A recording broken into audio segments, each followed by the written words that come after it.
যে সমস্ত ব্যক্তি ভগবান শ্রীকৃষ্ণের অবমাননা করেন তাকে তার প্রেয়সী মহালক্ষ্মী ত্যাগ করেন।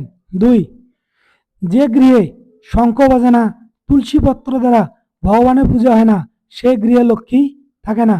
3, যে গৃহে ব্রাহ্মণ এবং বৈষ্ণবদের ভোজন করানো হয় না, সেই গৃহে লক্ষ্মী থাকে না। 4, যে স্থানে ভগবানের এবং ভক্তের নিন্দা করা হয় সেই স্থানে লক্ষ্মী থাকে না। 5,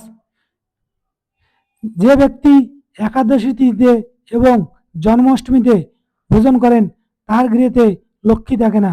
6, যে ব্যক্তি মিথ্যা কথা বলে, ঈশ্বর বলে কিছু নেই, সত্যগুণ নাই, এরূপ ব্যক্তির গৃহেতে লক্ষ্মী থাকে না।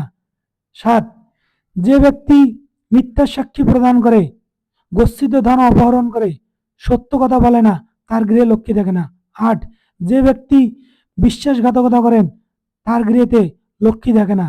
9, যে ব্যক্তি কন্যা বিক্রি, আত্মবিক্রি এবং বেদ বিক্রি করে তার গৃহেতে লক্ষ্মী থাকে না। 10, যে ব্যক্তি শয়নের সময় চরণ ধৌত না করে শয়ন করেন তার গৃহেতে লক্ষ্মী থাকে না। এরূপ নিত্য নতুন ভিডিও পেতে আমাদের পেজটি ফলো করুন এবং ইউটিউব থেকে দেখলে চ্যানেলটি সাবস্ক্রাইব করে সঙ্গে থাকুন। রাধে রাধে।